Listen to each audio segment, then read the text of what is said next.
Hi, thanks for joining me. So today I want to do a vlog video, I guess, about video games. Specifically about an idea, something that's kind of been bugging me, and I don't know if it's fully formed, but I've been thinking about it more recently. I admitted to you guys in my last video, my Q&A, that I was very interested in comics and illustration in the past, and one of the books that had a big influence on me was this one here, Understanding Comics, The Invisible Art. This is by Scott McCloud. I hope that you guys might be familiar with this one if you have anything to do with visual storytelling and narrative and that sort of thing. And what I've been thinking about from this recently is he has this great spectrum of sort of like realism on one side and then kind of abstraction down to meaning on the other side. And I was thinking about this in relation to video games because I think that it's interesting. It really, I sort of feel like the history of the systems can really be summed up in this, and they could really be placed along this spectrum. You've got on one end those early kind of maybe second gen or whatever that was systems where you had like the Atari 2600, the video computer system. You had the Intellivision, the ColecoVision. Those were all in that that sort of more abstracted, where essentially everything you saw on the screen was more of an icon that represented, the meaning of what that thing was, without necessarily even quite portraying that thing itself very fully. It was kind of like, why they had that great box art on all of the things, to kind of show you, give you an idea of what was actually going on. And, they had these manuals with explanations of, what was happening because they just couldn't show a lot of stuff.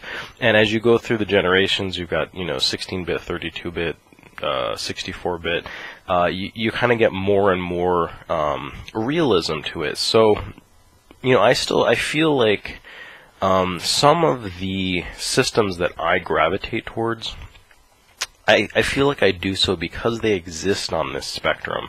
And the cutting-edge games at that time necessarily just sort of were in one spot or another that where I think things were very nice looking. For me, that tends to be that era of the Dreamcast, PlayStation 2, Xbox One era, not one, but the original. I just think was a really, sorry, I guess the GameCube was probably in there. Yeah, sorry, Nintendo fans. But it's sort of like that era, I just think was a really great one, because it sat in this really nice place on this spectrum. And now, we're all the way over at that other spectrum. We're chasing this realism, and that's fun. I'm sort of have been one of the first people on board when video games were incorporating full motion video that was real video with real actors. We'd never seen anything like that before, and I thought it was really cool. When they started using kind of digitized images and stuff like that, like in Mortal Kombat and stuff, I thought that was really cool. The newer systems now, when we're getting these really realistic looking 3D graphics, I still think that's really cool. So, I guess I'm part of the problem, but I think I felt this kind of acutely when I picked up this game. This is going to spoil one of my pickups, actually, one of my more interesting ones. But I've got such a haul here from the holidays, you can't believe it. So this one little spoiler in the hunt. This is a PlayStation game, and it's. I guess I should have looked this up. I feel like this is by the people that did the Metal Slug series, but I don't know for sure. Whether it's exactly those people or not, it looks very, very similar to Metal Slug, but it's a submarine game. And when I was checking this out, what I was struck by is just how beautiful the 2D sprite work is in this. It's great to look at, and I think just in getting into arcade-style games more like I am now, and there's a reason for that, and that'll be showing up in some future videos here. I'm just really appreciating again so much this 2D art style, and I feel like maybe some of it's just nostalgia, but I am kind of pining for that time when we couldn't make games that were, super realistic, huge budget 3D games, and we're sort of stuck with having to make the best 2D games that we could make, because I think we got some really special things then that I don't see them being commercially viable anymore. And I guess that's the part that really that feels sort of sad to me, where I'm like, oh man, I wish. Because if you have this spectrum, I do feel like people are starting to explore the whole thing. We aren't strictly stuck in the realistic end, but I think AAA gaming is, and by necessity, I sort of feel like really commercial gaming is, and so I think you have indie games and maybe mobile developers and stuff like that I think are exploring this other. The full spectrum a lot more, even all the way down to really abstract stuff through all of it, and that's cool. But there was something about the time when those were the games that were the AAA games, because I feel like. The way my friend put it when I was talking to him about it today was that, it seems like a lot of indie developers they're kind of like making games out of nostalgia. And I think that is a bit different than the people that made this game, they were just trying to make like the best 2D game, shooter that they could. And somehow I feel like it's a little bit of a different motivation, and they're kind of building on different things. It's sort of like a rock star, a musician who, is really good at, they're going after somebody else's style, and they get really good at emulating it. But I feel like maybe the greatest height that they can, aspire to is to be like a really good, cover band or something, whereas, if they're just sort of trying to make the best music they can, or, sort of build on what that original creator was doing, but just kind of make their own, original thing, you end up with, I just think you end up with a different final product. And, I don't know, I'd really like to see, I guess, and I'm still, I want to keep my eyes on indie games. I don't play a lot of them, but it feels like, to me, we may be in the first phase of indie games. I'm wondering if when people are allowed to, have made, multiple games, and when the whole thing matures a little bit, when we kind of get into Gen 2 indie games and Gen 3 indie games, then I'm wondering if, we'll have developers who are building kind of again on, the indie games and the stuff that they've done before that, to almost get back to a point where I don't know, where people are making, these 2D games that I think are more,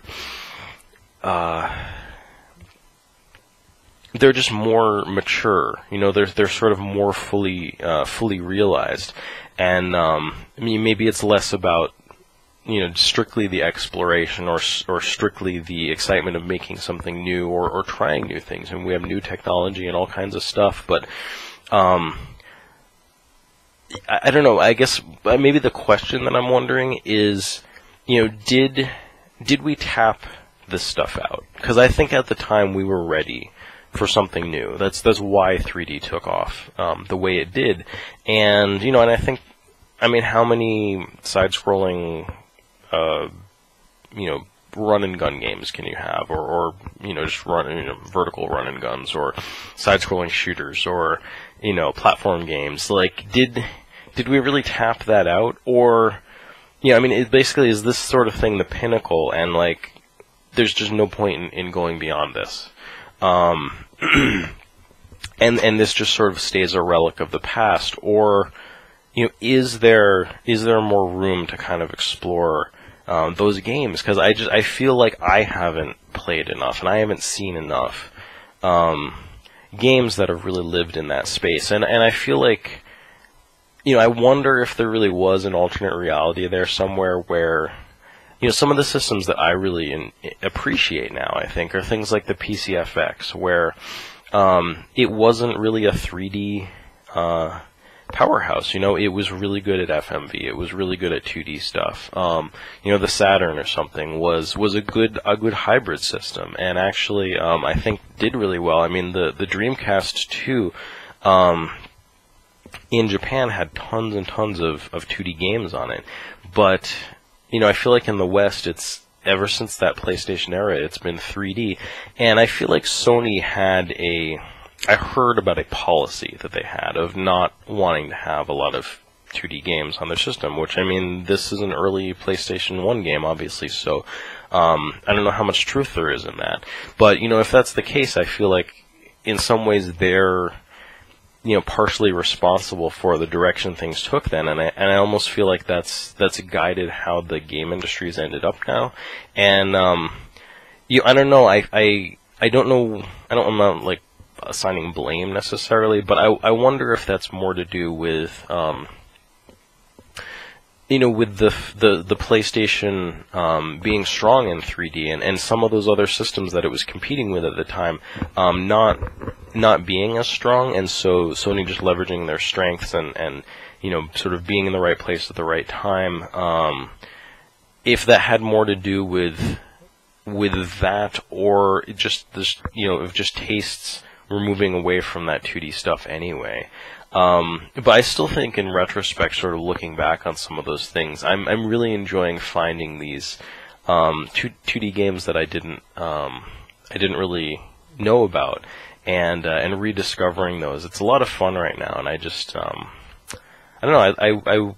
I wonder if we got shortchanged a little bit on having a real breadth of those sorts of games.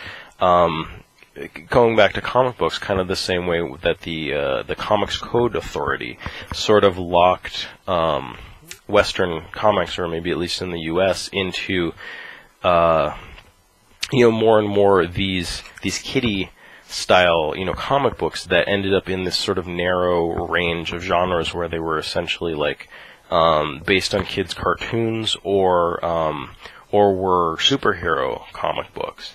And for a long time there, I think that's just what we thought of as comic books, but previous to that, there was a lot of,